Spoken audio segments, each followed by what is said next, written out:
gluconeogenesis அப்படின்னா this is when liver and kidney produce glucose from non-carbohydrate sources. Liver and kidneys produce glucose from non-carbohydrate sources. இதைத்தான் gluconeogenesis அப்படின்னு சொல்கிறோம். Next, catabolism. It's a branch of destructive metabolism. Anabolism is a constructive metabolism and catabolism is a destructive metabolism. It includes all breakdown reactions. அங்கே எல்லாமே கட்டப்படுது, இங்கே எல்லாம் உடைக்கப்படுது. Okay, breaks down complex big molecules into smaller ones. It breaks down complex big molecules into smaller ones. Anabolismல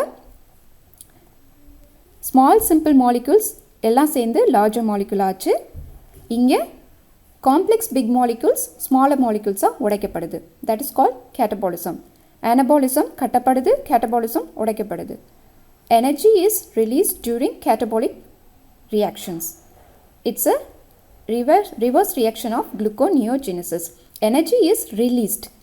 In anabolic reaction, energy is stored. In catabolic reaction, energy is released. Okay, it's a reverse reaction of gluconeogenesis. Gluconeogenesis la glucose form ஆகுது non-carbohydrate இதில் இருந்து சோர்ஸஸில் இருந்து. இங்கே குளுக்கோஸ்லேருந்து non-carbohydrate சோர்ஸஸாக அது உடைக்கப்படுது. That is called catabolism. Yeah, it's a reverse reaction of gluconeogenesis. For example, respiration, digestion. நம்ம பாடியில் நடக்கிற எல்லா ரெஸ்பிரேஷன், டைஜஷன், எக்ஸ்கிரீஷன், எல்லா chemical reactions, all the chemical reactions இது எல்லாத்தையும் தான் நம்ம மெட்டபாலிசம்னு சொல்கிறோம். அதுதான் anabolism and catabolism நடக்குது.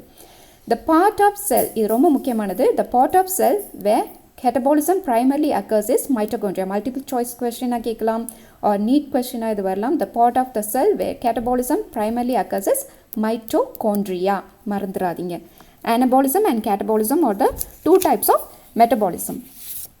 Next, consciousness. Consciousness, it is awareness of surroundings and response to external stimuli. இப்போ பார்த்தீங்கன்னா all living organisms are able to detect changes. That means sense their surroundings and responding to them. எல்லா உயிரினத்துக்கும் அதோட சேஞ்சஸை detect பண்ண முடியும். அதோட சரௌண்டிங்கில் இருக்கிற சேஞ்சஸை detect பண்ண முடியும். அதுதான் ஒரு கான்ஷியஸ்னஸ்ன்னு சொல்கிறான். ஓகே, ஸ்டிமுலை, இங்கே ஸ்டிமுலைன்னு கொடுத்துருக்காங்களா. It is awareness of surroundings and response to stimuli. Stimuli means physical or chemical or biological. ஸ்டிமுலைனா ஒரு அப்ளைட், ஒரு டச்சாக இருக்கலாம், ஒரு ஹீட்டாக இருக்கலாம், எதுவாக இருந்தாலும் ஒரு தூண்டுதல் அப்படின்னு சொல்லுவாங்க. Stimuli are perceived by sense organs. Sense organs மூலமாக தான் இது என்ன விதமான இது அப்படின்னு சொல்லிட்டு நம்ம ஒரு ஹீட்டா, இது கோல்டா அப்படின்னு சொல்லிட்டு சென்ஸ் ஆர்கன் மூலமாக தான் நம்ம கண்டுபிடிக்கிறோம். அது வந்து ஃபிசிக்கலாக இருக்கலாம், கெமிக்கலாக இருக்கலாம், இல்லை பயாலஜிக்கலாக இருக்கலாம். The visible change or reaction which an organism produces as a result of applied stimulus is called response. இது எப்படி நான் சொல்லணும்னா, இப்போ நம்ம குளிருதுன்னொன்னே நம்ம எடுத்து ஒரு ஸ்வெட்டரையோ இல்லை ஒரு போர்வையோ எடுத்து போத்திக்கிறோம்ல, அதுக்கு ஒரு நம்ம பாடி வந்து அந்த குளிருக்கு வந்து ஒரு நடுக்கம் கொடுக்குதுல்ல, அதான் ரெஸ்பான்ஸ். நம்மளுக்கே தெரியாமல் அந்த ஒரு ரெஸ்பான்ஸ் வந்து நம்ம பாடி கொடுக்குது. அதே மாதிரி ரொம்ப ஹாட்டாக இருக்கிறப்ப வேர்க்குது, நம்ம பாடி என்ன பண்ணுது, வேர்வையை வெளியே விடுது. இதுக்கு பேர் தான் ரெஸ்பான்ஸ் அப்படின்னு சொல்கிறான். The visible change or reaction which an organism produces as a result of applied stimulus. Applied stimulus தான் இந்த hot, இந்த cold, இதை தான் நம்ம சொல்கிறோம். Applied stimulus is called response. Plants do not have sense organs. பிளான்ட்டுக்கு சென்ஸ் ஆர்கன்ஸ் இல்லை. அதனால இப்போ நமக்கு இருக்கிற மாதிரி ஹாட்டாக இருந்தால் அதுக்கு வேர்வையோ அந்த மாதிரி குளிரோ அந்த மாதிரிலாம் அதுக்கு கிடையாது. But plants respond to external factors like light, temperature, moisture, pollutants, touch, etc.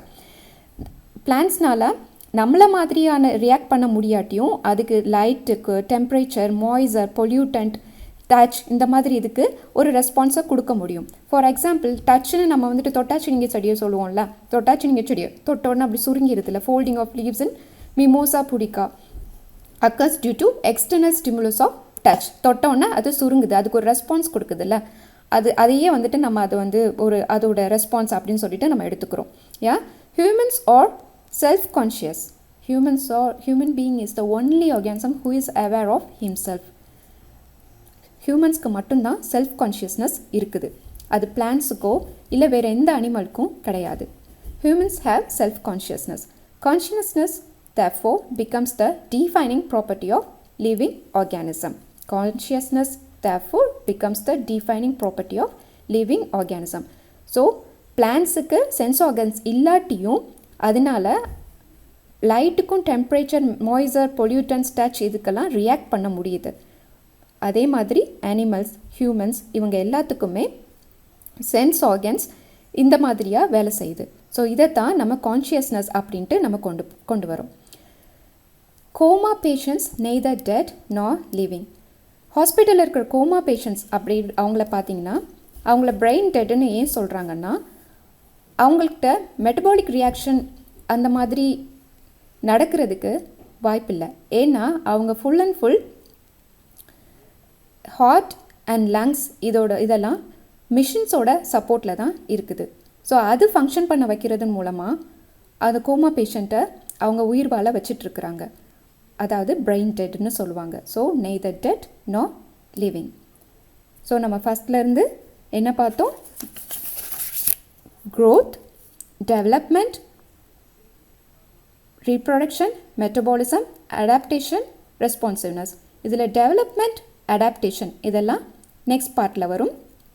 growth, reproduction, metabolism, responsiveness பார்த்தோம். அதாவது consciousness பார்த்தோம். growth is a non-defining property of living organisms. Reproduction is also a non-defining property of living organism.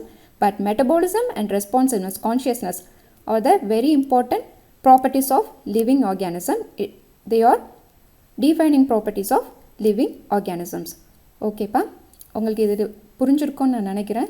உங்களுக்கு புரியாத ஏதாவது topics இருந்துச்சுன்னா அதை பற்றி நீங்கள் இன்பாக்ஸில் போடுங்க. Okay, see you later. Bye. Thank you for watching. Bye.